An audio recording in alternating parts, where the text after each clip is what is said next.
Bienvenidos a un nuevo episodio de Conversando de Política. Hoy día hablaremos del panamericanismo, de esta idea de las Américas que está representada en la Organización de Estados Americanos y los desafíos que el gobierno de Donald Trump representa para esta unidad. Pero además veremos los orígenes históricos de la OEA, especialmente nos focalizaremos en la Carta Interamericana. Y yo estoy muy preocupado por lo que está pasando con Canadá y con Panamá, que son asuntos que conversaremos al final, incluyendo también las dificultades para que tener una Latinoamérica unida que pueda contrarrestar lo que muchos países latinoamericanos llaman la hegemonía de los Estados Unidos, incluso el imperialismo, que se considera presente y que hoy día podríamos asumir incluso con los nuevos desarrollos geopolíticos que es un intento presente. Sin más, nuestro invitado de hoy es Adam Ratzlaff, un especialista en temas de geopolítica de las Américas. Espero que disfruten esta conversación. No olviden buscarme en LinkedIn como Elohim Monard, Elohim Monard. Presionen seguir si este podcast les gusta. Aquí hablamos de geopolítica, de comunicación política y de política en las Américas. Este podcast es parte de la red liderada, producida por el podcast de Jacob Shapiro, que también los invito a seguir.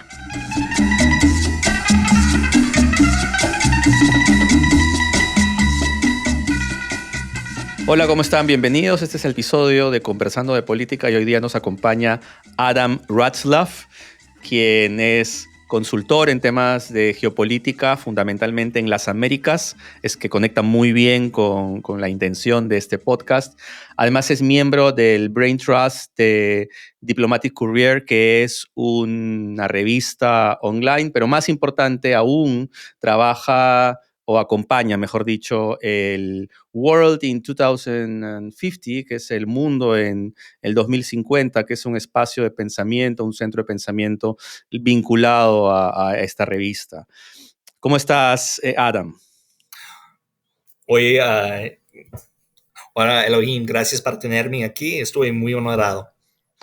Bueno, vamos a empezar con la conversación de hoy que va a estar centrada sobre todo en la relación entre los países de las Américas alrededor de la OEA, la Carta Interamericana que deriva de la OEA, la Cumbre de las Américas, que es el espacio que reúne, y todas las preguntas o los desafíos que vienen a propósito de esta gran convención. Entonces, mi primera pregunta sería, ¿de qué hablamos cuando hablamos de panamericanismo y cómo esto se vincula con la Organización de Estados Americanos, la Carta Interamericana y otros instrumentos o espacios que surgen de esta gran convención? Perfecto, gracias por esta pregunta. Esto es muy importante para mí porque yo soy un gran believer en el panamericanismo. Y todavía publicaré un artículo en Diplomatic Courier la semana que viene y por el Día Panamericano, que es el 14 de abril. El panamericanismo puede ser visto como un proyecto social y político, ¿no? Y la idea es que los países de las Américas, América Latina, los Estados Unidos, Canadá y también el Caribe, pero eso en el proyecto fue después porque la época de independencia fue mucho después de los otros países. Pero todos los países tienen una historia colectiva, se comparten esta historia y su futuro debería ser algo colectivo. Que los problemas que enfrentan todos los países son similares y por eso se necesita ayudar y trabajar conjuntos para enfrentar estos desafíos. ¿De qué desafíos hablamos, por ejemplo? Para mí, me gusta hablar mucho del racismo, que es una parte de la historia de las Américas, del cambio climático, de un desarrollo colectivo, um, y también de los supply chains, ¿no? Que es un parte importante. De hablar sobre la historia de la democracia en las Américas, porque todos los países en las Américas empezaron con esta idea de ser diferente de los países europeos, ¿no? De ser liberal, de ser democrática. La historia es bien diferente de eso, pero la idea de la democracia como un parte de la historia es importante. Y también necesita hablar de cómo trabajar juntos para para combater la corrupción y para resolver cuestiones de inmigración. Aterrizando un poco entonces, bajo esta idea de panamericanismo que compartimos eh, problemas, pero además una visión compartida idealmente, ¿cómo encaja la OEA, la Carta Interamericana y otros instrumentos en este ideal? Sí, entonces yo creo que es importante ver el proyecto político de panamericanismo de su larga forma, ¿no? Y en 1876, el Simón Bolívar ya tenía su Congreso de Panamá para ver las Américas como un proyecto político. Ok. Y no funciona, ¿no? Los países se separaron, especialmente los países en América Latina. El plan de Gran Colombia no hacía. Ujú. Y esa idea de hacerlo de nuevo, un proyecto político, se reempezara en 1889, en que la administración de Harrison de los Estados Unidos se invitaron todos los países de las Américas y no fue todos los países porque el Caribe no fuera independiente y todo así, pero Pero ya entonces muchos seguían siendo colonia también, ¿no? sí, pero en 1889 los países de las Américas se mandaron representantes a Washington para empezar un proyecto de coordinación interamericana. Y como un parte de esto se creó el Unión Panamericana. Y en esta conferencia se llaman los conferencias panamericanas. Y eso fue la primera, pero tenía 10. Y terminó en 1954, fue Ok. el último. Y estos proyectos se empezaron a crear organizaciones diferentes panamericanas. El PAHO, la Organización de Salud Panamericana, fue creada como un parte de este proceso. Y al final, el Unión Panamericana se cambiaron al OEA, la Ujú. Organización de los Estados Americanos. Y esta idea tiene como dos pillars. El primero es que todos los países deberían trabajar juntos para enfrentar los desafíos. El otro parte que es importante también y un parte de por qué los países latinoamericanos querían entrar en este proyecto también es para constrain the worst impulses de los Estados Unidos. Para limitar, digamos, las, los impulsos hegemónicos imperialistas, digo yo, de los Estados Unidos. Exacto. Y eso fue un proceso importante y los países, un gran parte del idea no fue de los Estados Unidos, pero también de académicos, de pensores en América Latina, para Perfecto. hacer este proyecto. Entonces voy a saltar un salto en el tiempo porque creo que este contexto es importante para lo que vamos a conversar después sobre la situación actual.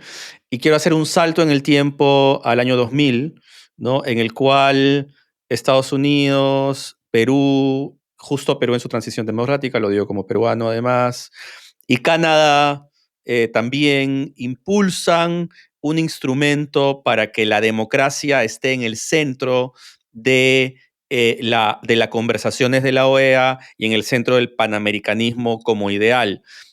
¿Por qué no nos ayudas un poco a entender el lugar de la Carta Interamericana en este proceso, de manera que podemos luego la unpack, para yo entrar un poco también al Spanglish, para, digamos, desmenuzar los diferentes desafíos que se presentan 25 años después de la institución creada?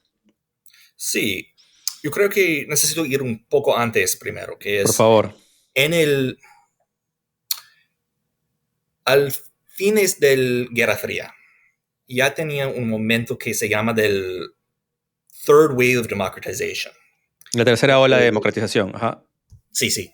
Y los países, muchos de los países en América Latina que tenía dictatorships de esta época se cambiaron a ser democráticas.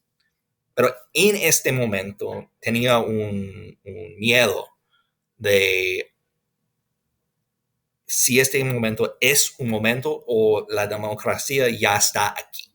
Esto que mencionas me recuerda a los politólogos de los 90 que estudiaban los procesos de democratización, cómo hacer que las democracias perduren, cómo hacer que la institucionalidad democrática no sea pasajera, ¿no? Exactamente. Y hay dos procesos que está haciendo en paralelo. El primero es que en la OEA tiene un grupo, un proceso se llama el Resolución 1080, que es un acuerdo en que todos los países en la OEA pueden defender la democracia juntos. Es muy parecido a que hace después en la Inter-American Democratic Charter, pero en la Carta Democrática, pero es un poco diferente porque no tiene tantos los recursos. No tiene tanto el poder y la definición de democracia ya está cambiando un poco, especialmente con el autogolpe de Fujimori, ¿no? En Perú. En el mismo tiempo tiene el otro proceso que es el inicio de las cumbres de las Américas, que se impulse en... Listo. ¿Cómo es eso? Es muy similar a la carta, pero empezaron antes y no tenía tantos los recursos, tantos los mecanismos como la carta. Y la idea fue, puede ir a la OEA cuando tenía un problema, un golpe, para reenforzar la democracia como un colectivo. Ok. Al mismo tiempo, los cumbres de las Américas se empezaron en 1994 en Miami. Y eso también fue un proyecto panamericano liderado de la administración Clinton. Y la idea fue invitar todos los países, todos los presidentes de las Américas, todos los presidentes democráticos, porque no se incluye el Cuba en este tiempo, para crear una agenda panamericana por el futuro.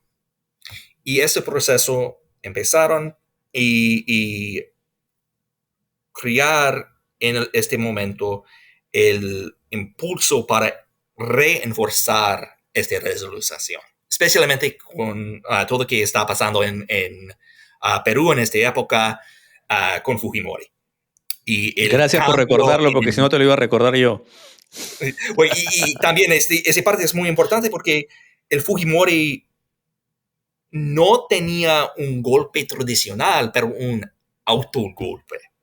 Y el mecanismo que existe no sabía, no tenía los mecanismos para enfrentar esto exactamente. Estábamos acostumbrados a golpes de estados militares, no estábamos acostumbrados a que un gobierno elegido democráticamente empiece a agrietar las instituciones para acumular poder. Sí, especialmente porque el resolución tenía un que se llama un presidential privilege, Ujú. en que solo el presidente puede um, request ayuda de la OEA. Solo el presidente puede solicitar que la OEA intervenga en o al menos se pronuncie. Sí. Entonces fue un problema. Y Perú, los Estados Unidos, Canadá y otros países se empezaron a crear un nuevo carta. Pero esto es Como post-Fujimori, ¿no? sí. Y sí, inmediatamente después, ¿no? Y en se impulsó la idea en las cumbres de las Américas y en 2001, al día del el 11 de septiembre todavía, a todos los países de las Américas, menos Cuba, um, asignó la Carta Democrática. De hecho, Como de alguna manera, recuerdo que las Torres Gemelas lo que hacen es como oscurecer un poco o robarse la atención de la importancia que tenía esta carta para la región, ¿no? perdón, ¿puede repetir eso? Que justamente la carta es anunciada de manera coincidente con lo que ocurre con las Torres Gemelas. Entonces, la relevancia de la carta para la región se vio ensombrecida de alguna manera por la relevancia de las Torres Gemelas en las noticias. Sí, no, todavía es verdad. Y, y eso es un parte de la historia de las relaciones entre los Estados Unidos y América Latina todavía, ¿no?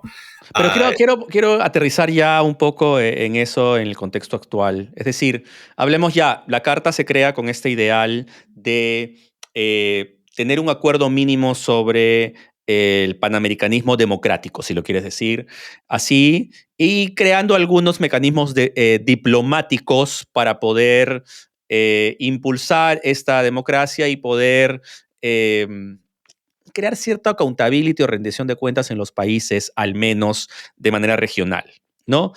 Dado que no se puede hacer un enforcement directo o una intervención mayor. En ese contexto, ¿para qué ha servido la carta? ¿Para qué sirve? Y aterrizando al día de hoy, ¿cuál sería realmente el legado de esta carta democrática interamericana 25 años después casi?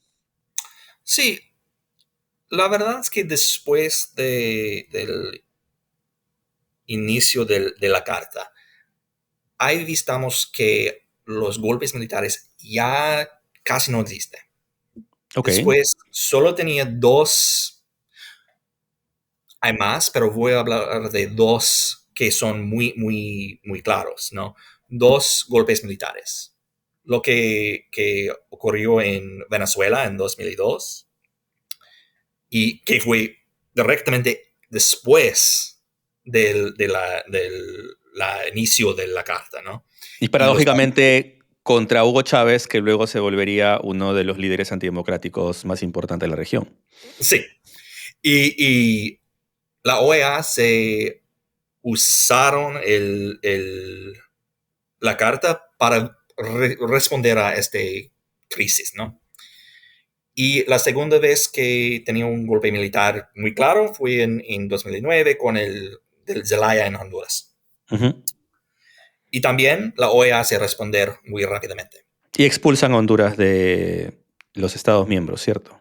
Sí, brevemente porque ya tenía nuevas elecciones y hay problemas con exactamente qué pasó después de la golpe, pero la OEA respondieron muy rápidamente. Ok. Y so, podemos ver esto es un parte importante.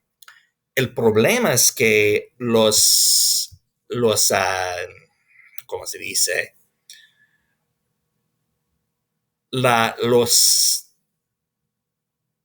pilares de la OEA siempre tienen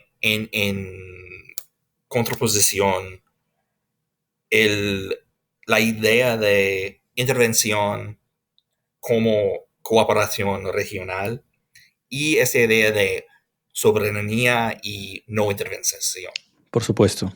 Y por eso la carta tiene algunos problemas. Eso sea el parte más importante, pero también hay preguntas sobre qué es la definición de democracia y qué nivel necesita tener un golpe a ser un problema democrático, ¿sí? Entonces, un ataque a la media no es tan importante a usar la carta para combatir eso. Que además es una pregunta que no solamente es de los Estados miembros, sino que es una pregunta incluso de la sociedad civil en nuestros países. ¿En qué momento un gobierno se vuelve autoritario? Porque antes tú decías, empezó el golpe y desde hoy día es una dictadura. Pero ahora esos procesos son graduales, las instituciones se van tomando de a pocos. Entonces, ¿en qué momento tú dices, ya este señor se convirtió en un dictador? Una de las ideas es que ya no permites elecciones libres, justas, eh, y, y la otra sería que empiezas, que vinculado a lo anterior además, que empiezas a atacar directamente a tus rivales políticos, ya sea encarcelándolos y en el extremo desapareciéndolos, ¿no? Pero digamos, eso a veces toma años y en el proceso, mientras te vas convirtiendo en ese monstruo, no hay cómo decir estos señores oficialmente son una dictadura, un autoritarismo, que es lo que también estamos viendo hoy día en los Estados Unidos y de lo que no te voy a dejar escapar. Sí, sí. Y que yo diría es que estos problemas constituyen la aceptación de algunas acciones antidemocráticas, ¿no? Cuando la OEA no se hace algo contra un ataque a la media, a cualquier cosa, un impeachment, ¿no? Que no tiene bases en factos. Um, la OEA no se responden y después se hacen un de facto aceptación por otro de esta acción antidemocrático que también sirven como una lección de lo que funciona antidemocráticamente que ya está adoptado por otros países también. Ahora, otra de las críticas que no me parece que no se ha abordado todavía es el uso de la carta por parte de los Estados Unidos, ¿no? Es Sí, decir, exacto. y cómo los Estados Unidos en última instancia utiliza este instrumento contra otros, jamás contra sí mismo, no acepta muchos de los mecanismos de la OEA en general, no hablando de la carta, pero hablando, por ejemplo, de la Convención de Derechos Humanos. Entonces, Estados Unidos dice, bueno, con mis amigos no utilizaré este recurso, sin embargo, con aquellos que no necesariamente son mis enemigos, pero digámoslo así, los países con los cuales yo tengo ciertas cuentas pendientes o asuntos por resolver, pues con ellos utilizaré la carta. Una versión, digamos, diplomática de con mis enemigos, con mis amigos todo y con mis enemigos la ley. Sí. No, todavía es verdad. Su visión de la carta es uno de los problemas que siempre ya que tenía. Pero es importante ver que las dos veces que se usaron fui contra golpes a países que los Estados Unidos no le gustaría, ¿no? Contra Hugo Chávez en 2002, que el presidente Bush no tenía un bien relación, y contra Zelaya, que algunos políticos en los Estados Unidos dicen que ¿qué está haciendo? Es algo antidemocrático Ahora en este bien, momento. pero cuando se usa en Venezuela, se usa para denunciar el golpe que es contra Sí, Chávez. Entonces, en ese sentido, lo que estamos diciendo es que se utiliza el instrumento más bien para defender a Chávez más que sí, para atacarlo, ¿no? sí. Pero después, sí, en la época, especialmente en la época del secretario general Almagro, Ok. he visto que empezaron su cargo en 2015, yo creo. Um, hay preguntas de cómo usar la carta como un tool de los Estados Unidos, ¿no? Especialmente contra el Chávez. Sí, y 100% creo que has dado en el clavo en mencionar a Almagro, porque también hay esta percepción, y creo que no solo percepción, de que quién está al mando de la OEA importa, mucho más que los mecanismos, y cuál es la mirada política que le da esa persona está por encima de la propia institucionalidad. Sí. Y creo que sería otra crítica. Ahora, quiero acercarme cada vez más al día de hoy y quiero ponerte, digamos, en aprietos, ¿no? Eh, Considerando todo lo que hemos conversado, pero el papel de la carta en los mecanismos existentes y viendo lo que pasa, por ejemplo, en los Estados Unidos el día de hoy, que tenemos que al menos se puede declarar con claridad que hay un atentado contra lo que se llama el rule of law, ¿no? Sí. El Estado de Derecho, la idea de que la ley está por encima de los políticos, está en total cuestionamiento el día de hoy en los Estados Unidos, y eso lleva a discutir la relación entre la rule of law y la democracia. Bajo esa mirada, bajo esa perspectiva, eh, ¿podría ser posible que alguno de los Estados miembros se presente, utilice este instrumento contra los Estados Unidos? Yo creo, digamos, voy a adelantar mi opinión, que sería políticamente riesgoso, institucionalmente posible, pero simbólicamente potente. Entonces, ¿cómo lo ves tú? Yo creo que creo es viable. O sea, Canadá podría denunciar a Estados Unidos. No veo un país latinoamericano que lo haga, a menos que sea Colombia tal vez, que ya ha mostrado, sobre todo su presidente ha mostrado muchos signos de que está dispuesto a entrar al juego de quién es más machito, por decirlo suavemente. ¿Cómo lo ves tú? No, yo soy de acuerdo. Yo creo que sería simbólicamente muy poderoso a denunciar los Estados Unidos en este momento. Pero la verdad es que no sé si hay el courage político para hacer esto. Porque la presidente Trump todavía, cuando alguien se atacan 10 veces más, ¿no? Y por causa de la diferencia en poder entre los Estados Unidos y los otros miembros, yo creo que no sería posible en este momento. Ok.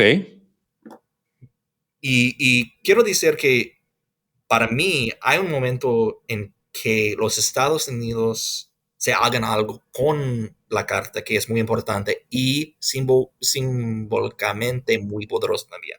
Y eso es que para tener una misión de monitoramiento electoral se necesita tener una invitación del país. Claro. Y en la elección estadounidense de 2016, la administración Obama se invitaron a la OEA para monitorar la elección. Ahora te hago una pregunta sobre eso. ¿Tiene que ser invitado por el Ejecutivo o puede ser invitado por el Congreso? Por el Ejecutivo, Ok. que también sería un problema, ¿no? Todavía es una invitación desde el embajador, ¿no? Porque él es que está en la OEA. Pero los embajadores son selectados por el presidente.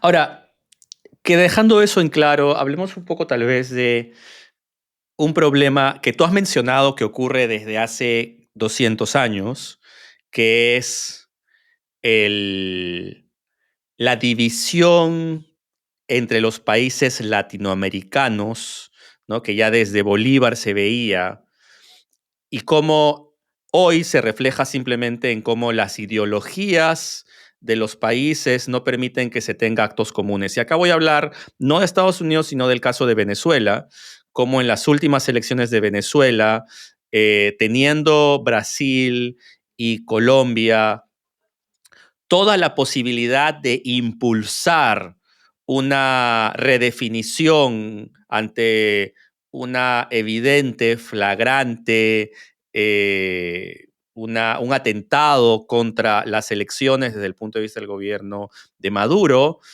Brasil y Colombia, en mi entender, por su afinidad ideológica, decide poner las cosas en paños fríos, como diríamos en español, y entonces no va más y eso termina desencadenando que Venezuela termine consolidando a su vez su autoritarismo con Maduro. Entonces, bajo esa perspectiva, tal vez valdría la pena comentar cuál es la configuración hoy, porque tenemos, pienso en voz alta, ya tenemos por un lado a Brasil, Colombia y México relativamente alineados, Nicaragua y Venezuela entran dentro de ese lado del espectro, pero ya hablando de full autoritarismo, sin ninguna condición. Luego tenemos países que se ven más hacia la derecha. Estamos hablando hoy de Ecuador, estamos hablando de Perú. Me olvidé, perdón, de mencionar a Chile dentro del espectro izquierda.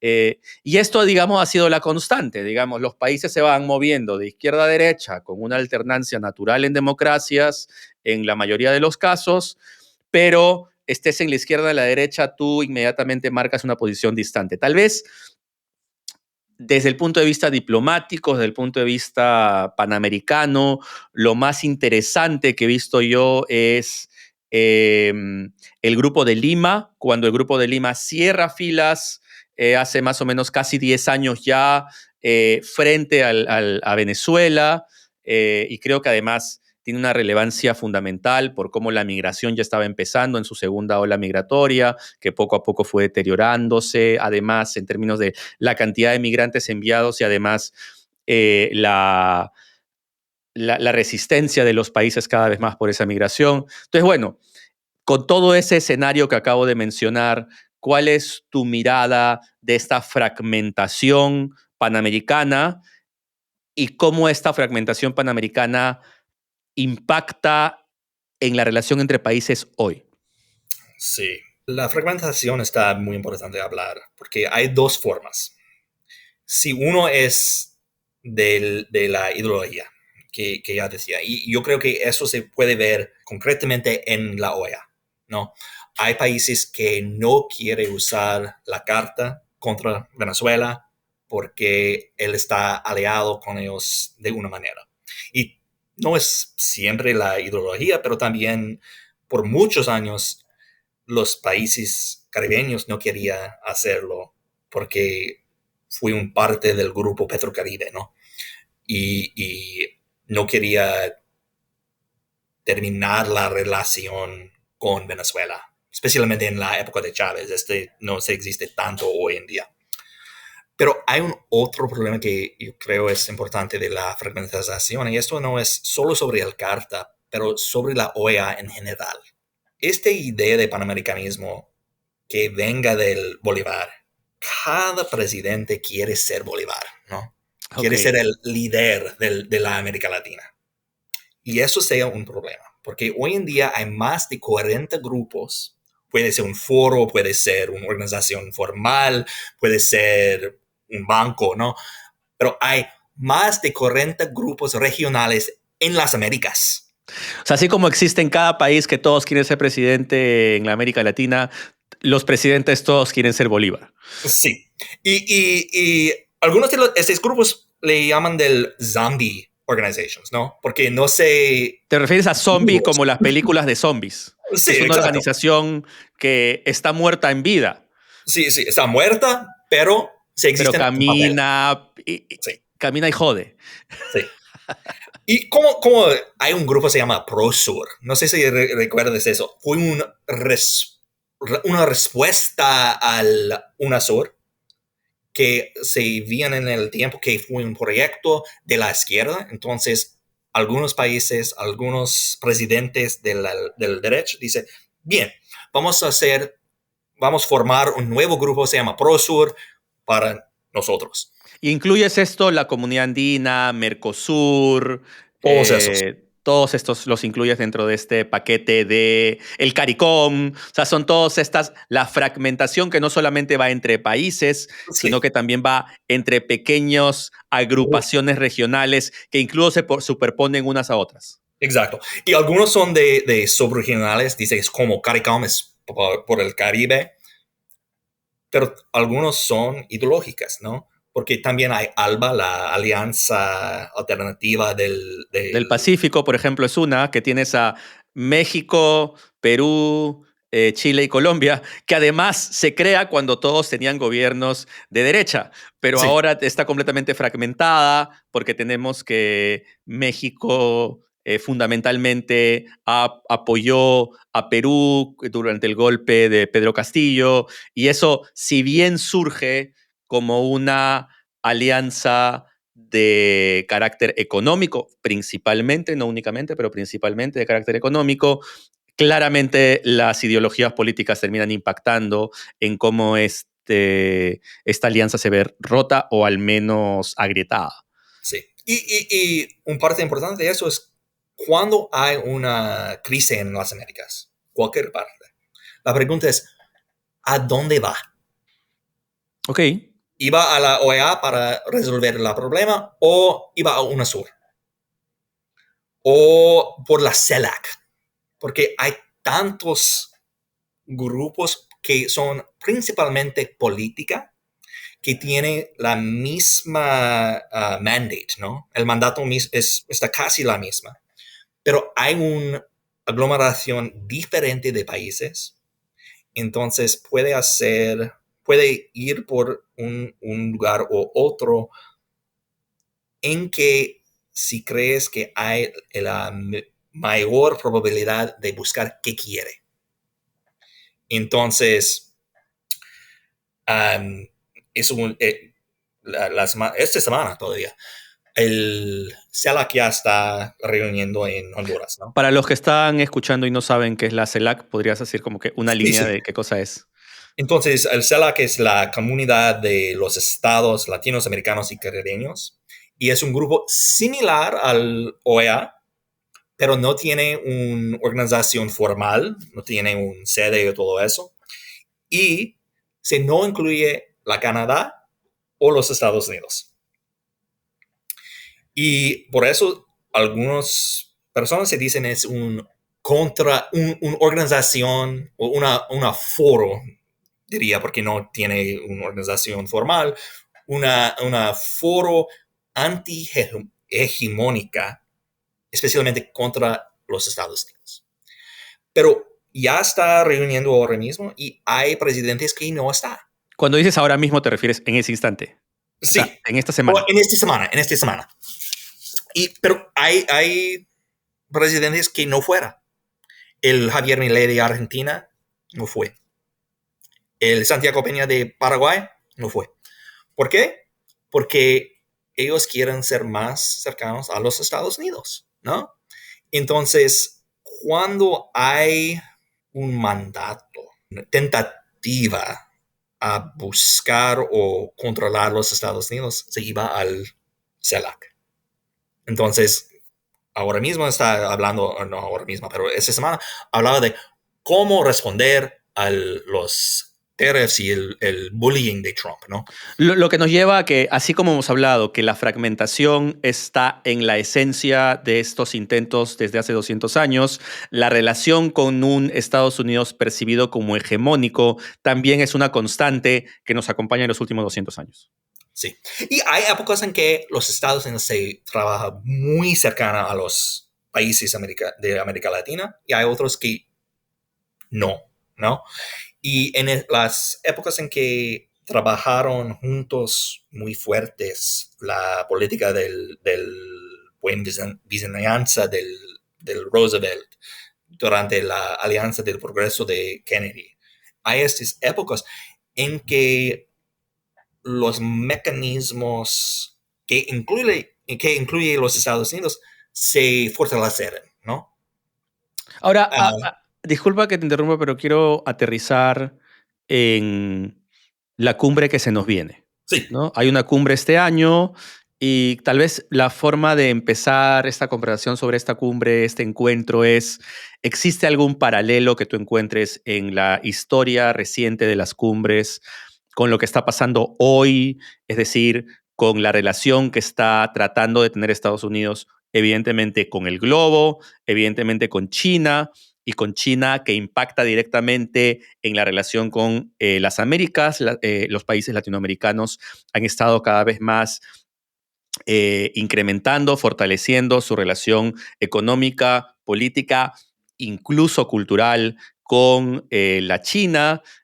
Países como Argentina, incluso que tú acabas de mencionar, que quiere acercarse cada vez más a los Estados Unidos, no puede despojarse, no puede quitarse, no puede sacudirse de la relación con China, dada la fortaleza económica de la China. Entonces, ¿cómo ves esas conversaciones? ¿Tienen paralelos con alguna historia reciente? Y la tengan o no, ¿cómo te imaginas esa cumbre que se nos viene? bien. Pregunta buena. El cumbre que viene puede ser muy importante. Van a estar en la República Dominicana. Tiene la tema de construyendo un hemisferio seguro, sostenible y de prosperidad compartida. ¿Puedes recordarnos la fecha? Está en diciembre. Ok, No recuerdo los datos todavía exactamente. tenemos unos meses más. Sí, hay un poco de tiempo. Y en este momento hay muchas preguntas. El papel de China, por supuesto, está muy importante. China no va a estar en la reunión, pero tiene un foro con CELAC este año también. Pero Um, China, digamos, no va a estar presente físicamente, pero es el gran fantasma que acompaña la reunión. exacto. China es el elefante bajo la mesa en la cumbre, dirías tú. ¿Te atreves a decirlo así? Sí, yo creo que exactamente. También es importante ver que el cumbre que ocurre durante el último administración Trump no fue. Se mandaron el Pence para representar los Estados Unidos. ¿Eso estamos Y hablando de la primera 2019 o vez que 2020? tenía un en 2022 durante el Biden, que ya estaba en Los Ángeles, aquí en los Estados Unidos, y tenía un en Lima en 2017, 17, ok. que fue donde empezaron también el grupo de Lima, ¿no? Y ahí no Uh, fue Donald Trump. sí. Y Trump no fui Mike Pence.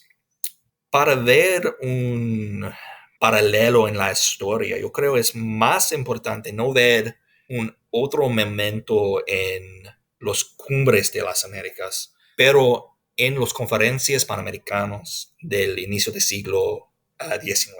Wow, vamos hasta allá entonces. Cuéntame. Porque en el medio de las conferencias fue la época en que los Estados Unidos se invadieron muchos países caribeños y de América Central. También fue una época en que poderes extra hemisféricos ya está entrando en los Américas también. Ok. Como contra el, no me gusta hablar de esa idea porque es mal atendido, pero contra la idea del doctrina Monroe, ¿no? Que los Estados Unidos tienen como su sphere of influence de las Américas. Toda la idea que deriva en lo que hoy se llama el patio trasero. Sí.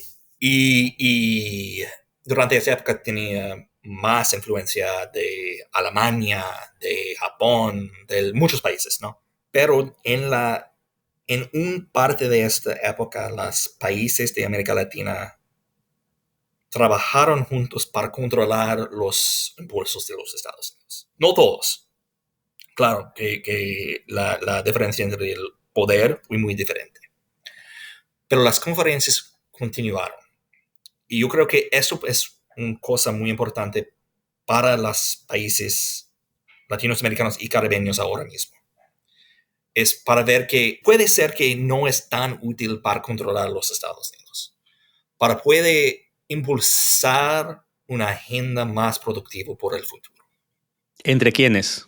Entre los Estados Unidos y los países latinoamericanos y caribeños, pero también entre los países mismos. Pero ¿no es esa una visión idealista del gobierno actual? O sea, mi Yo creo, percepción actual es que, siguiendo esta idea del patio trasero, y aquí déjame desafiar un poco lo que estás diciendo para justamente encontrar esos detalles. Mi percepción es que Estados Unidos, liderado por cómo entiende la política Donald Trump, no quiere tener aliados en América Latina, quiere tener América Latina domesticada. Eh, es decir, quiere que América Latina, así la palabra domesticada literal, como domesticas a ciertos animales, que responda solamente como tú quieres, bajo una mirada incluso de condicionamiento clásico. Yo te hago esto y tú respondes así.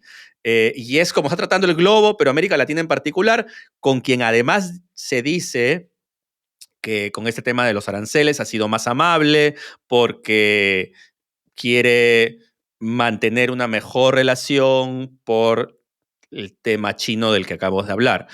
Pero yo sigo pensando, incluso bajo esa mirada, que hay un tema ahí de domesticar, de amaestrar, de tratar de que América Latina no sea un igual, sino que sea un conjunto de países que están a merced de los Estados Unidos. Entonces, bajo esa mirada, ¿por qué decir que esta cumbre va a poder tener un acuerdo horizontal entre Estados Unidos y los países latinoamericanos? sí. Yo creo que ese cumbre no, todavía. Es importante ver eso como un parte del proceso por el futuro. Porque yo estoy de acuerdo, yo creo que el gobierno Trump quiere controlar, domesticar, como se dice, América Latina. Pero es importante ver que en dos maneras, dos cosas así. El gobierno Trump quiere controlarlo, pero es más difícil controlar en una manera multilateral. Eso es porque el gobierno Trump no quiere usar estos mecanismos. De acuerdo. Quiere tener todo es un negocio bilateral entre dos países en que siempre, para usar las palabras del Trump, ¿no? Los Estados Unidos tienen the cards para controlar y hacer el mejor negocio por los Estados Unidos. Lo cual no deja de ser verdad. Es decir, Estados Unidos tiene la sartén por el mango, tiene las cartas necesarias, tiene el poder para poder hacer que cualquier país de América Latina, si es preciso, se ponga de rodillas desde el punto de vista económico fundamentalmente, aunque también, digamos, desde el punto de vista político, dependiendo cuál es el país. Sí, no, de acuerdo. Pero si los países latinoamericanos y caribeños pueden trabajar juntos, tienen más poder, tienen más cards para jugar en este juego, ¿no? No tiene todos y el poder económico de los Estados Unidos especialmente está tan fuerte. Pero si todos los países pueden trabajar juntos, o no voy a decir todos, si bastantes países pueden trabajar juntos, puede agregar un poco poder para hacer algunas cosas importantes por el futuro. Porque para mí, espero que el Trump no está aquí por tanto tiempo, ¿no? Tiene más elecciones en los Estados Unidos, esperamos. Um, Porque hay preguntas sobre la calidad de democracia en los Estados Unidos ahora mismo también. Um, No entraré en la discusión de la capacidad de Trump de hacer lo que hizo Verón Fujimori, Chávez es, y Evo Morales. No quiero entrar ahí porque quiero entrar a algo que me parece más central de la discusión en los próximos minutos, sí. y es la discusión sobre Panamá y sobre Canadá, Ok. empezando por Panamá. Es decir, bajo toda esta mirada que acabas de explicar, me parece que estamos perdiendo este otro atentado de los Estados Unidos actual contra Latinoamérica, que no es nuevo, ojo, es decir, no pensemos que Trump está inventando esa relación de los Estados Unidos con América Latina, sino como bien has mencionado, en los últimos 100 hasta 200 años, Estados Unidos, cuando ha querido, ha impulsado invasiones, ha ejecutado invasiones o ha impulsado golpes de Estado en países cuyos gobiernos no les parecían cómodos. Pero ahora tenemos este embiste contra Panamá, esta idea de que Panamá, el canal de Panamá nunca debió dejar de ser administrado por los Estados Unidos, como dijo hace poco el ministro de Defensa aquí en los Estados Unidos, el secretario de Defensa, dijo, yo Excelente. reconozco que el canal de Panamá está en Panamá, pero no reconozco que el canal de Panamá es de Panamá, ¿cierto? Al mismo tiempo, tenemos que BlackRock, esta gran banca de inversión, está tratando de comprarlo, ya parecía que estaba cerrado el acuerdo y China acaba de decir, esto no es tan fácil, señores, nosotros tenemos esta concesión. Entonces, Panamá está en el centro, en el corazón de varias cosas. Uno, de este control del hemisferio que quiere tener Estados Unidos. Dos, de su relación con China en términos de comercio.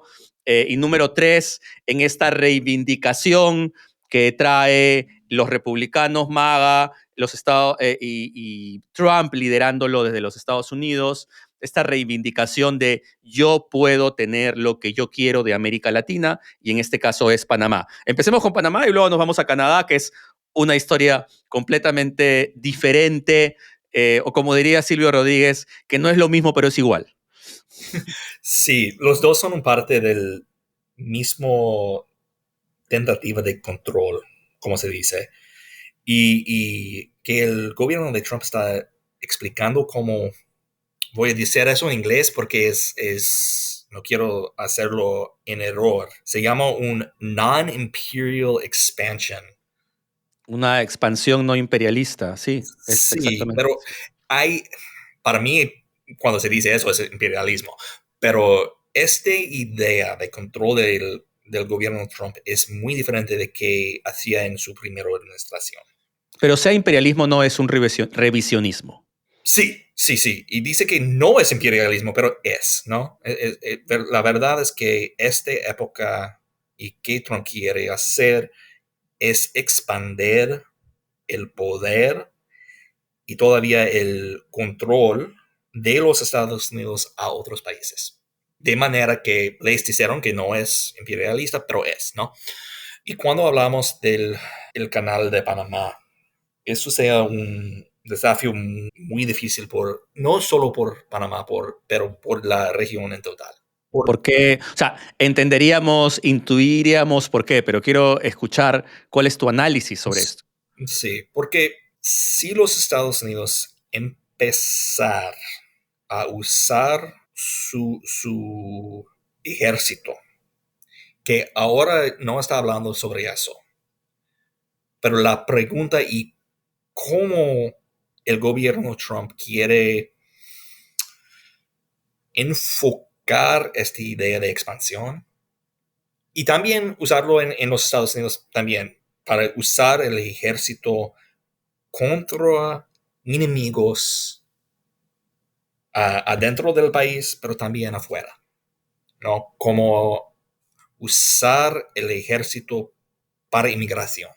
¿Y cómo ves tú esa posibilidad? ¿Cuáles serían las limitaciones para ese poder que busca tener Trump, si es que las hay? Sí, esta pregunta de que China no es un competitor, pero un enemigo. Y yo no creo que el gobierno de China quiere dejar el canal de Panamá. Yo creo por ellos eso sea algo de honor.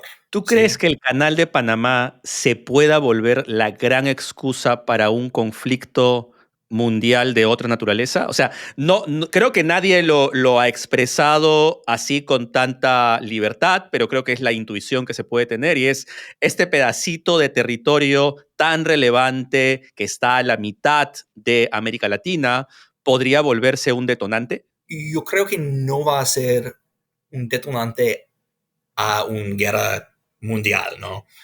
Pero puede ser si el Trump necesita ganar popularidad adentro de los Estados Unidos con un gana muy fácil. Diga muy fácil, pero no es, ¿no? Porque hay gran consecuencias. Yo creo que es posible que se usa el canal como una oportunidad ¿Una oportunidad para qué? para ganar popularidad adentro de los Estados Unidos con su base.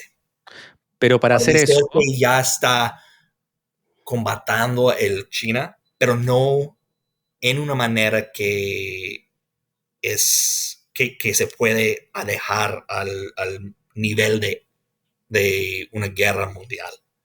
de acuerdo. Entonces, sin ser apocalíptico, igual veamos escenarios. Es decir, un escenario es que sea Panamá quien lo cede directamente, lo cual genera el conflicto entre China con Panamá. Sí, Eh, pero el otro escenario es que Panamá quiera mantener, digamos, su orden institucional, su predictibilidad, y diga, y sea Estados Unidos quien dice, bueno, voy a mandar un par de portaaviones para ver si sirven como mensaje. Y ahí lo que estás haciendo es atentando contra activos estratégicos chinos, es decir, que están siendo administrados por la China.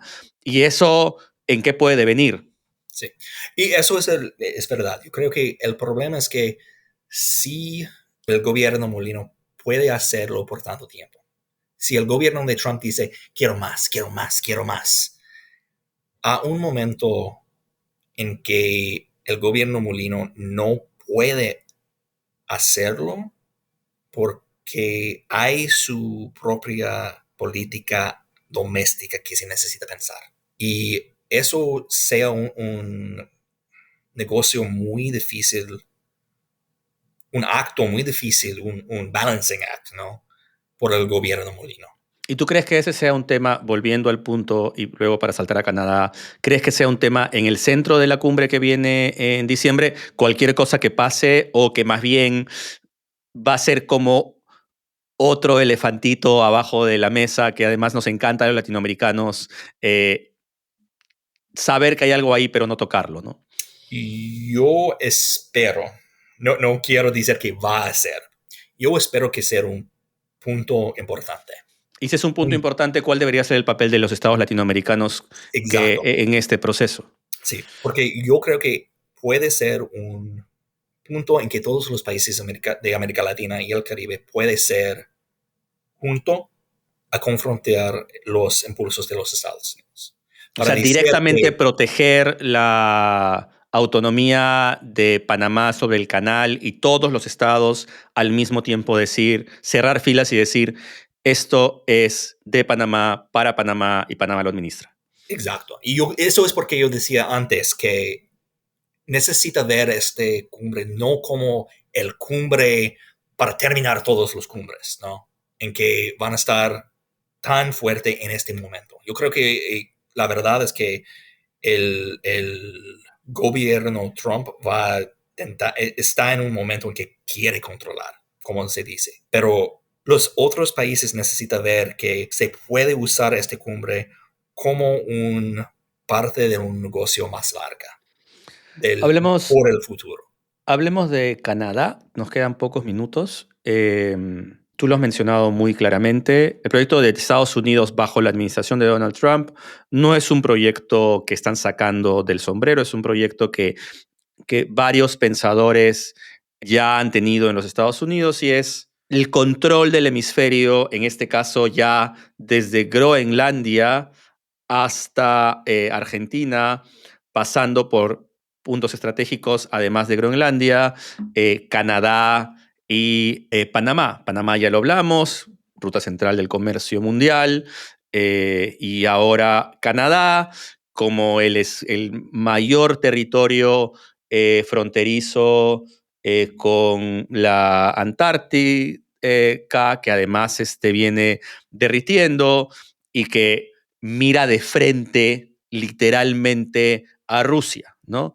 Eso no tiene Estados Unidos hoy y aparentemente la idea es, así como Rusia tiene esta mirada hacia el Ártico que hoy día se está derritiendo y puede volverse espacio central del comercio, yo, Estados Unidos, quiero también tener ese dominio y eso pasa por el territorio de Canadá. Eso parecería ser la idea. Evidentemente, ¿cómo hacerlo?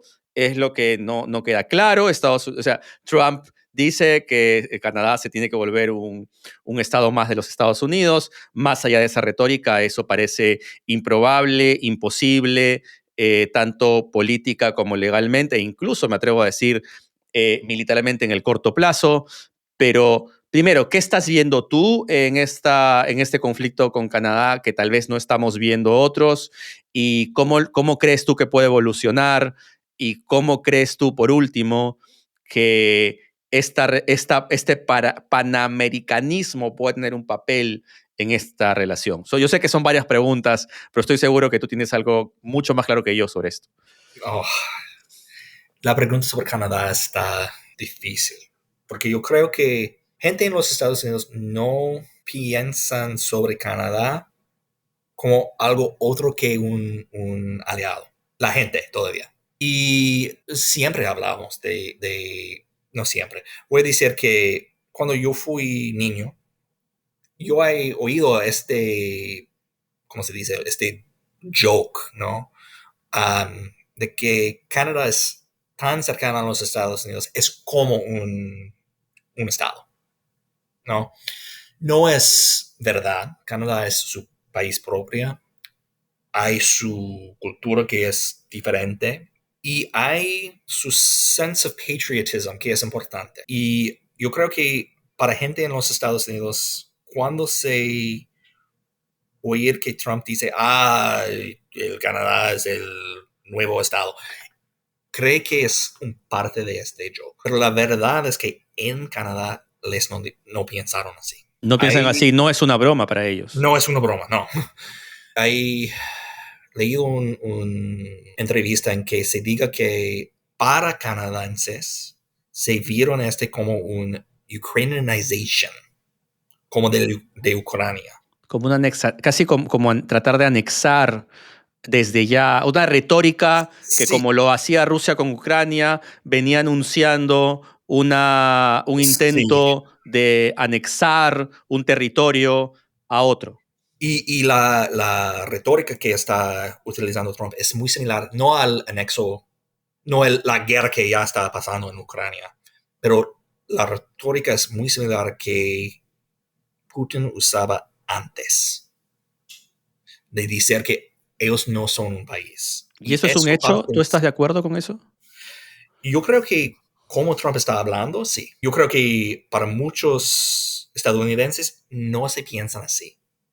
Piensa que es una broma. Pero la verdad es que estos dichos van a cambiar la relación entre los Estados Unidos y Canadá para décadas. Y para volver a su pregunta sobre panamericanismo yo creo es importante que Canadá se posicione como un parte de las Américas a contra Trump, porque como Trump quiere hacer non-imperial expansionism a América Latina, es la misma en Canadá. Y todos los países tienen más poder cuando se trabajaron juntos.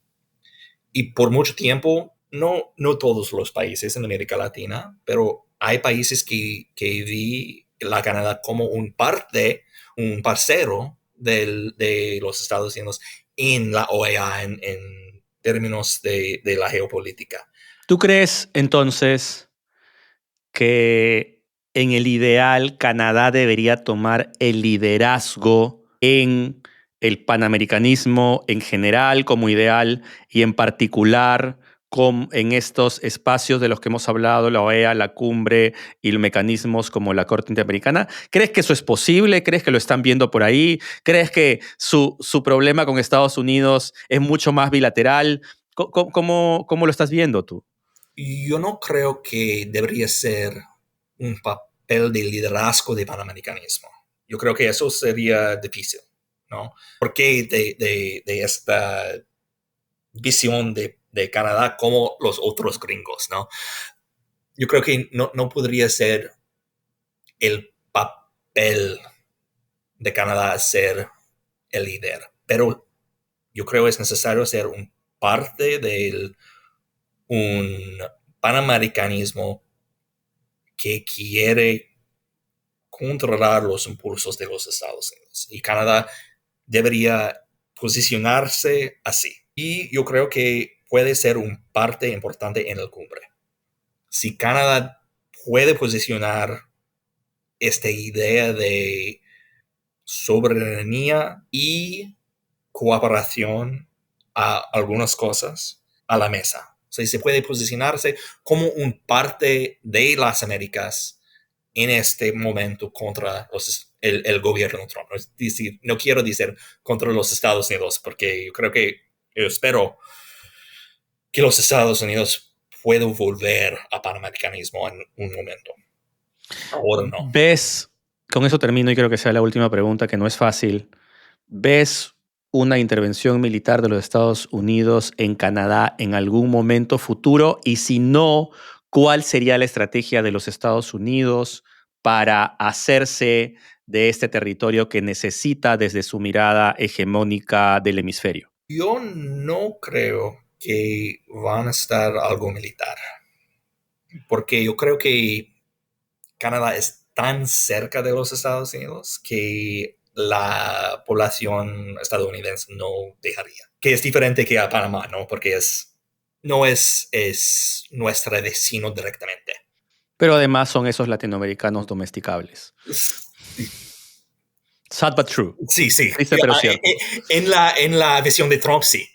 Y de muchos de los seguidores, además. No hemos hablado de migración, pero bajo esta mirada de que hay lugares en América Latina que tienen bárbaros que están viniendo a los Estados Unidos a destruir la naturaleza de nuestra cultura y nuestra blanquitud. Sí, esta visión del base de Trump está fuerte y yo creo que no es por el mayoría de estadounidenses, pero en su base está fuerte. Entonces, volviendo a Canadá, porque te Sí, interrumpí, sí. ¿no ves la posibilidad militar porque está muy cerca, porque hay una relación profunda, porque finalmente son los gringos del hemisferio, además, o sea, hay una unidad cultural también incluso? Pero, y eso yo creo que es importante, yo no sé si los canadienses creen así también, Importante. porque los canadienses pueden oír la retórica de Trump, como yo dice, como la Ukrainianization Uh-huh. de su país. Y por eso yo creo que Canadá van a tener como los ciencias políticas se llaman, un rally around the flag, en que la relación entre los Estados Unidos y Canadá va a peorar bastante. Pero quiero seguir insistiendo con eso. Entonces, ¿cómo verías tú? Yo sé que no tenemos acá la bola de cristal para predecir el futuro. Tampoco es nuestra intención. Pero en esta retórica que tiene Estados Unidos, que además, bien has dicho, a Canadá lo interpreta como una retórica similar a la de Rusia con Ucrania, descartando la idea militar, terminemos con esta conversación. ¿Cuáles serían las estrategias, los instrumentos que tendría Estados Unidos para hacerse de ese poder en esa región que ve como necesaria en esta coyuntura política y en lo que viene del mundo en los próximos años? Yo creo que va a estar una guerra del mercado, del comercio, un trade war, ¿no?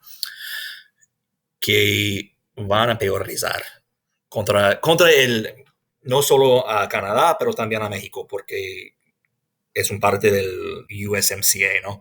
Yo creo que esta parte de la cuestión de integración norteamericanos está terminando como una idea, sí, por lo mínimo en la época de Trump. ¿Y cuál es el costo? Yo quería terminarlo, pero me vienen más preguntas.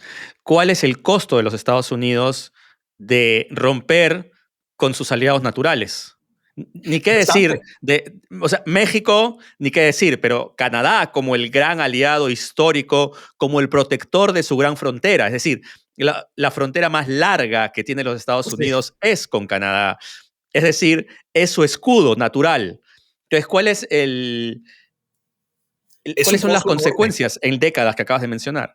es un costo enorme. Yo creo que van a ser un, ¿cómo se dice? Es como, hay una frase en inglés que quiero usar, es como cutting off your nose to spite your face. Entiendo. Porque, Es como si el otro día lo decía parecido un compañero acá. Tienes una herida en el dedo y tu solución es cortarte el dedo. exacto. Y yo creo que el problema es que eso puede ser un gran desastre por el poder estadounidense por el largo tiempo. Y Creo que el otro día lo dijo alguien, me parece, no me acuerdo quién lo dijo, no sé si fue en Foreign Affairs o en Foreign Policy en la revista, dijo, eh, es como querer, es como darse un martillazo, esto es bien crudo, es como darse un martillazo en el escroto por tener una pequeña herida que te puedes rascar, ¿no? sí. No, ¿verdad?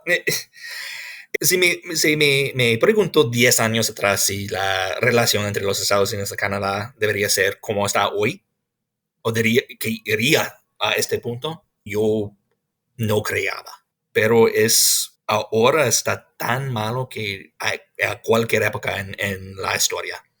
Y para volver a la pregunta de Panamá, la cuestión del uso militar, yo creo que un parte de por qué Trump podría, no sé, no voy a decir que voy a usarlo, pero podría usar el militar en Panamá es porque no se puede usarlo para buscar territorio canadiense. Y Porque, explícame esa racionalidad. sí, porque por su base, por un parte de su base, es tan importante esta idea de non-imperial expansionism, ¿sí? Entonces, tiene tantos perdidos. Yo no creo que el Groenlandia van a estar un parte de los Estados Unidos. También es una otra cosa, ¿no? Canadá, yo no creo que van a tener el territorio ahí. Pero si Trump pierde tantas veces, yo no sé, no soy ¿cómo se dice? Un psychologist, ¿no? O un profiler, pero yo creo que Trump van a intentar buscar una win por un lado. De victoria por algún lugar con Canadá y con Groenlandia. Eso nos queda claro. Él no va a aceptar la idea de que después de todo lo que dijo, esto se quede como estaba. Sí, y por eso es posible. No voy a decir que es con certitud o algo así, pero puede haber una instancia en que Trump mira a Panamá como una ganancia posible. Y eso es el parte que tengo miedo que puede pasar.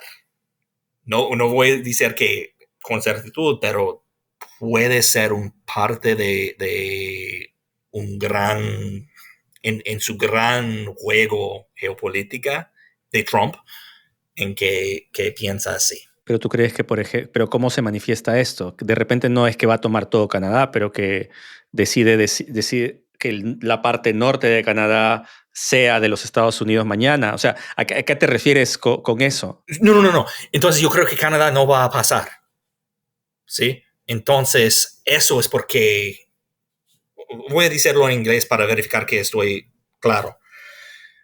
I don't think Trump has any possibility of actually invading Canada No or tenemos taking ninguna territory. posibilidad de que Trump invada Canadá, de acuerdo con eso. Creo que hasta South Park estaría de acuerdo con eso. Eh, pero entonces, ¿cuál sería la ganancia de Trump en Canadá si asumimos que Trump no es alguien que se quede con los brazos cruzados cuando ya habló tanto sobre ese sitio? Dado que no va a poder con Canadá, Panamá es la alternativa, la distracción y la victoria geopolítica. Sí, especialmente, como decía antes, sí se puede decir que es algo contra China. Lo dejamos ahí. Creo que ha sido una comparación fantástica. Muchas gracias, Adam. Me quedo con esta idea de panamericanismo como ideal, pero a la vez con todos estos desafíos que hemos mencionado, con esta granularidad, con estos desafíos ideológicos y estas contiendas geopolíticas que son muy únicas de ese territorio. Veamos a dónde se desarrolla. No sé si tienes algunas palabras de despedida para cerrar. No, solo muchísimas gracias por tenerme aquí. Yo creo que estamos en un momento muy importante en la historia de las Américas. Y espero que los países panamericanos, las ideas panamericanas pueden ser una guía por los países de las Américas para controlar los impulsos de Trump. Yo no sé si los países pueden trabajar juntos en esta manera, pero espero que sí. Y a mí lo que me apena, solamente para cerrar, es que Trump está distrayendo la atención de otros problemas fundamentales, el problema de Venezuela en sí mismo, que tanto irradia en la región, los problemas en Centroamérica, las crisis económicas que nos están acompañando, que incluso vayan a empeorar, la migración, ni qué decir. Es decir, creo que la migración y el crimen son los temas centrales para América Latina, pero hoy día nos estamos pasando mucho tiempo más hablando sobre aranceles de Trump que de los problemas propios de las Américas. Con eso cierro. Un gran abrazo, Adam. Voy a cerrar esta conversación. Gracias, Elohim.